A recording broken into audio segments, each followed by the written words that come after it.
Marxist communist கட்சியின் பொதுச் செயலாளர் சீதாராம் யெச்சூரி உடல்நலக்குறைவால் காலமானார். அவருக்கு வயது 72. இந்தியாவின் மூத்த அரசியல் தலைவர்களில் ஒருவரும் மார்க்சிஸ்ட் கம்யூனிஸ்ட் கட்சியின் பொதுச் செயலாளருமான சீதாராம் யெச்சூரிக்கு நுரையீரல் தொற்று காரணமாக உடல்நலக்குறைவு ஏற்பட்டதால் கடந்த ஆகஸ்ட் 19ஆம் தேதி டெல்லி எய்ம்ஸ் மருத்துவமனையில் அனுமதிக்கப்பட்டார். சில நாட்களில் செயற்கை சுவாசத்தின் உதவியுடன் சிகிச்சை பெற்று வந்த நிலையில் சிகிச்சை பலனின்றி சீதாராம் யெச்சூரி காலமானார். அவரது மறைவுக்கு பல்வேறு அரசியல் கட்சி தலைவர்கள் இரங்கல் தெரிவித்து வருகின்றனர். சீதாராம் யெச்சூரி மறைவை அடுத்து டெல்லியில் உள்ள மார்க்சிஸ்ட் கம்யூனிஸ்ட் கட்சியின் அலுவலகத்தில் கட்சி கொடி அரை கம்பத்தில் பறக்கவிடப்பட்டது.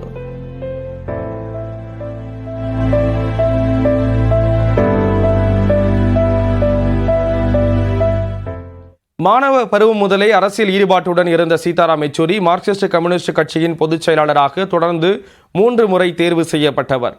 ஆந்திர மாநிலத்தை பூர்வீகமாக கொண்ட சீதாராம் யெச்சூரி 1952ஆம் ஆண்டு ஆகஸ்ட் 12ஆம் தேதி சென்னையில் பிறந்தார். சீதாராம் யெச்சூரியின் தாயும் தந்தையும் ஆந்திர மாநில அரசு துறையில் பணியாற்றியதால் தொடக்கத்தில் ஹைதராபாத்தில் பள்ளிக்கல்வியை பெற்றார். பின்னர் குடும்பம் இடம்பெயர்ந்ததால் டெல்லியில் மேல்நிலை கல்வி பயின்ற அவர் 12ஆம் வகுப்பு CBSE தேர்வில் இந்திய அளவில் முதலிடம் பிடித்து சாதித்தார்.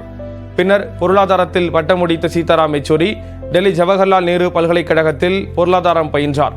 மாணவ பருவம் முதலே அரசியல் ஆர்வம் கொண்டிருந்த சீதாராம் யெச்சூரி இந்திய மாணவர் சங்கத்தில் இணைந்து தீவிரமாக செயல்பட்டார். 1974இல் இந்திய மாணவர் சங்கத்தின் பொதுச் செயலாளர் சீதாராம் யெச்சூரி தேர்வானார். இதையடுத்து 1975இல் மார்க்சிஸ்ட் கம்யூனிஸ்ட் கட்சியில் இணைந்த சீதாராம் யெச்சூரி 1984இல் பொலிட் பியூரோ உறுப்பினரானார். மார்க்சிஸ்ட் கம்யூனிஸ்ட் கட்சியின் முக்கிய தலைவராக உருவெடுத்த சீதாராம் யெச்சூரி மத்தியில் 1996இல் ஐக்கிய முன்னணி ஆட்சி அமைக்கவும் 2004இல் ஐக்கிய முற்போக்கு கூட்டணி உருவாகவும் முக்கிய காரணமாக இருந்தார். 1996ஆம் ஆண்டு ஐக்கிய முற்போக்கு கூட்டணி அரசுக்காக ப. சிதம்பரத்துடன் இணைந்து குறைந்தபட்ச செயல் திட்டத்தை உருவாக்கினார்.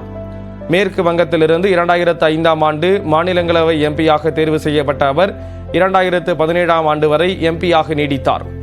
மார்க்சிஸ்ட் கம்யூனிஸ்ட் கட்சியின் பொதுச் செயலாளராக முதல் முறையாக 2015ஆம் ஆண்டு தேர்வு செய்யப்பட்ட சீதாராம் யெச்சூரி அதன் பின்னர் தொடர்ந்து 3 பொதுச் செயலாளராக 3 முறை தேர்வு செய்யப்பட்டார். தற்போது மார்க்சிஸ்ட் கம்யூனிஸ்ட் கட்சியின் பொதுச் செயலாளராக இருக்கும் நிலையில் உடல்நலக்குறைவால் காலமானார். கைதியை வீட்டு வேலைக்கு பயன்படுத்திய வழக்கில் சிக்கிய வேலூர் சிறைத்துறை DIG ராஜலட்சுமி காத்திருப்போர் பட்டியலுக்கு மாற்றப்பட்டுள்ளார். வேலூரில் சிறையில் ஆயுள் தண்டனை கைதியாக இருந்த சிவகுமார் என்பவரை சிறைத்துறை DIG ராஜலட்சுமி தனது வீட்டு வேலைக்காக பயன்படுத்தியது விசாரணை உறுதி செய்யப்பட்டது. இதையடுத்து வேலூர் சிறைத்துறை DIG ராஜலட்சுமி, வேலூர் சிறை கூடுதல் கண்காணிப்பாளர் அப்துல் ரஹ்மான் உட்பட 14 பேர் மீது வழக்கு பதிவு செய்து CBCID விசாரணை மேற்கொண்டு வருகிறது. இந்நிலையில் வேலூர் சிறைத்துறை DIG ராஜலட்சுமியை காத்திருப்போர் பட்டியலுக்கு மாற்றி சிறைத்துறை DGP மகேஸ்வர் தயாள் உத்தரவிட்டுள்ளார். இதேபோல வேலூர் மத்திய சிறை கூடுதல் SP அப்துல் ரஹ்மானை சென்னை புழல் சிறைக்கு பணியிட மாற்றம் செய்தும் அவர் ஆணையிட்டுள்ளார். இதனிடையே சிறைத்துறை DGP மகேஸ்வர் தயாள் வேலூர் மத்திய சிறையில் திடீர் ஆய்வு மேற்கொண்டார். சிறைக்குள் மேற்கொள்ளப்பட்டு வரும் பராமரிப்பு பணிகளையும் மனுக்கள் பெறும் இடங்களையும் ஆய்வு செய்த அவர் சிறையில் உள்ள கைதிகள் சிலரிடம் விசாரணை நடத்தியதாக கூறப்படுகிறது.